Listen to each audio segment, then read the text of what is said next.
सालों के साथ आप लोग खिलवाड़ करते हैं।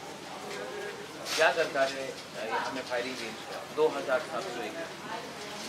तो हम लोग यहाँ में आए सॉलिडारिटी के लिए। आज आपने देखा होगा कि यहाँ में कोई पॉलिटिकल पार्टी का फ्लैग नहीं था, कोई पॉलिटिकल स्लोगन नहीं था, सिर्फ ढांचा था। और हम लोग आए इसमें एक जॉइंटली अपील करने के लिए ऐसा कदम जिसमें आप 2700 एकड़ ज़मीन आप हटा लेते हो और उसके बाद आप हर आदमी को घर से बाहर हटा देते हो, कोई कॉम्पनसेशन नहीं मिलता। तो ये कहाँ का न्याय है? तो इसके लिए हम लोग आए थे। और 2700 एकड़ कोई फायरिंग रेंज को दरकार नहीं।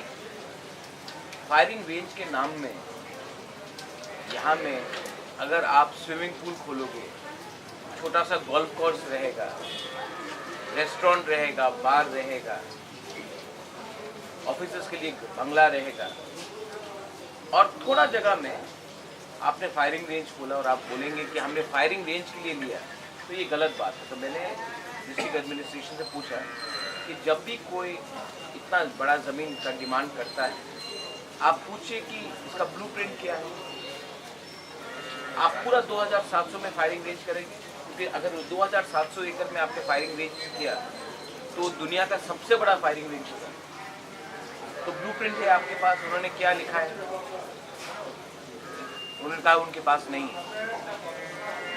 मैंने कहा अगर उन्होंने आपको बताया नहीं है कि उसने किसके लिए उनको 2700 एकड़ चाहिए, तो आपको पूछना चाहिए था कि फायरिंग रेंज कितना नहीं चाहिए।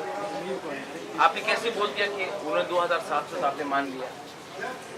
दूसरा बात, मैंने पूछा है कि कॉम्पनसेशन क्या होगा, तो उन्होंने कहा है कि हमने अभी तक डिसाइड नहीं किया कॉम्पनसेशन क्या होगा। मैंने कहा अगर आप किसी का घर लेते हो तो पहले प्राइस फिक्स करते हो, उसी के बाद घर में घुसते हो। आप यहाँ में घर में घुस के जगह लेने के बाद सोचेंगे कि क्या प्राइस देना है, कॉम्पनसेशन का आपका क्या पैकेज है। अगर हमारे लोग हमारे पास आएंगे और बोलेंगे कि हमको कुछ पैसा चाहिए, तो हम क्या बोलेंगे? बोला अभी तक डिसाइड नहीं। तीसरा बात है, मैंने कहा कि बीएसएफ को यहाँ में क्या दरकार है? बीएसएफ को बॉर्डर के सामने रखिए, सोनामुरा है, बहुत जगह है, वहाँ में उनको अगर रखना तो वहाँ में रखिए। यहाँ में क्या दरकार है? इससे पहले भी अरुणाचल, मिजोरम, नागालैंड में भी हाँ डिनाई किया है। तो उन्होंने कहा कि अभी हम लोग देखेंगे, सोचेंगे। मैंने कहा ऐसा नहीं चलेगा। मैं राइटिंग में मैंने ये उनको मैं चिट्ठी लिखने वाला हूँ आज ही, अभी जाकर, और आज ही मैं दूंगा ये राइटिंग में ये चिट्ठी। और मुझे रिप्लाई भी चाहिए इन राइटिंग, और ऑरली नहीं, इन राइटिंग मुझे चाहिए रिप्लाई, क्योंकि हम चाहते हैं कि ट्रांसपेरेंसी रहे। जो गलती पहले हुआ है, जैसे डुम्बुर में हुआ, जो गलती बहुत जगह में हुआ है, क्योंकि पट्टा हम लोग के पास नहीं है, लेकिन ये जगह का मालिक ब्रू लोग है, ये ब्रू का जगह है, ये तिप्रसा का जगह है।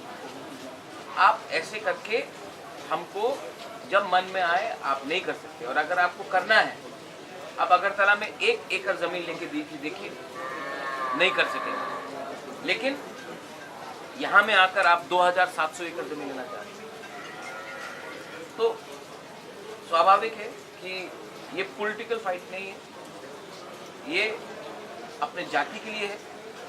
और जब भी हमको लगेगा कि त्रिपुरा के लोग, इसमें बंगाली भी है, रियांग है, चाकमा है, देबबर्मा है, त्रिपुरा है, कलॉय है, जब भी मुझे लगेगा कि त्रिपुरा के लोगों को, मणिपुरी है, तो कुछ खतरा है, जब ट्रांसपेरेंसी नहीं है, तो मैं तो आके बोलूँगा।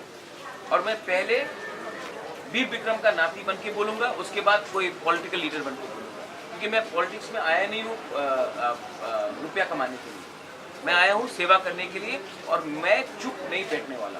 आज खुद एडीसी का ईएम राजेंद्र रियांग आपके सामने, हाँ क्या बोलेंगे? अच्छा बात है ना, राजेंद्र रियांग आया, वो ईएम है, पूरा जिंदगी तो ईएम नहीं रहेगा ना वो। मैं भी कांग्रेस का प्रेसिडेंट हूँ, पूरा जिंदगी तो मैं कांग्रेस का प्रेसिडेंट नहीं रहूँगा। लेकिन जब हम लोग का दफा को, जब तक हम लोग को बदल को प्रॉब्लम होगा, हमको अपना पार्टी को पीछे रखना चाहिए और जाति के बारे में बात करना चाहिए। जब हिंदुस्तान में कोई खतरा होगा पाकिस्तान से, हमको कांग्रेस, बीजेपी, सीपीएम को छोड़ के हिंदुस्तान के बारे में बोलना चाहिए। जब त्रिपुरा में कुछ प्रॉब्लम होगा, तिप्रासा बंगाली को छोड़ के त्रिपुरा के बारे में बोलना चाहिए।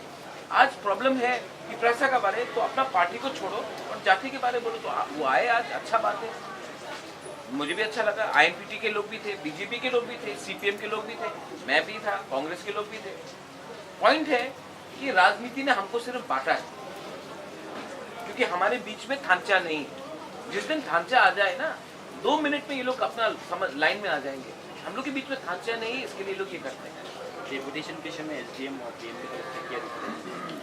मैंने तो ऑलरेडी तो उन्होंने सिंपैथी दिखाया है, लेकिन मैं राइटिंग में चाहता हूँ ये, क्योंकि आजकल आदमी बोलता कुछ है लेकिन ऑर्डर आने के टाइम कुछ और लगता है। मुझे अब ब्लैक एंड व्हाइट में विश्वास चाहिए कि ये होगा कि नहीं। और अगर दरकार है, राजेंद्र रियांग ने बोलता कि यहाँ में अगर गोली मारा तो सबसे पहले गोली उसको लगेगा। ये सब गोली मारने का दरकार नहीं है। जो लोग हमारे साथ नहीं हैं इस विषय में, उनको हमको आइडेंटिफाई करके सवाल पूछना चाहिए कि आपको एमएलए लीडर किसने बनाया? हमारा वोट ने बनाया, ना कि दिल्ली ने बनाया। तो दिल्ली हमको ना बोले कि त्रिपुरा के बारे क्या ठीक है। हम लोग जानते हैं कि त्रिपुरा के बारे क्या ठीक है। और यहाँ में कंचनपुर में इस एरिया में हम लोग ये फायरिंग रेंज, जिसमें बार है, जिसमें रेस्टोरेंट है, जिसमें गोल्फ कोर्स है, जिसमें बास्केटबॉल कोर्ट है, हेलीपैड है, हम होने नहीं देंगे। अगर फायरिंग रेंज का दरकार था तो आपको इतना जमीन का दरकार नहीं। सबसे अच्छा होगा अगर इंडिया का होम मिनिस्टर पार्लियामेंट में बोल दे कि जम्मू कश्मीर में हमने 370 हटाया, क्योंकि जम्मू कश्मीर नॉर्थ ईस्ट से बहुत अलग है। नॉर्थ ईस्ट में हम ऐसा नहीं करेंगे। नॉर्थ ईस्ट के लोग हमारे संग हैं और हम उनको आश्वासन देते हैं कि आने वाले 5 साल में हम नॉर्थ ईस्ट को जो भी कॉन्स्टिट्यूशन ने आश्वासन दिया है उसको नहीं हटाएंगे। अगर वो पार्लियामेंट में आकर बोल देते हैं और हमको गारंटी देते हैं तो हमको कोई आपत्ति नहीं है। लेकिन जब तक वो लोग गारंटी नहीं देंगे, शंका तो रहेगी। जब तक सिटीजनशिप अमेंडमेंट बिल के बारे नहीं बोलेंगे, शंका दिल के अंदर रहेगा। क्योंकि दिल्ली में उनके पास बहुमत है, वो जो भी कर सकते हैं। लेकिन एक बात समझ लें कि सिटीजनशिप अमेंडमेंट बिल अगर उन्होंने इसी तरीके से पास करने का कोशिश किया, तब सिर्फ त्रिपुरा में नहीं, पूरा नॉर्थ ईस्ट में आग लग जाएगा और बाहर के पाकिस्तान के जो लोग हैं वो इसका फायदा उठाएंगे। हर चीज को आप बुलडोज नहीं कर सकते। प्यार से बोलो, समझ जाएंगे। जबरदस्ती किया तो उसका इफेक्ट उल्टा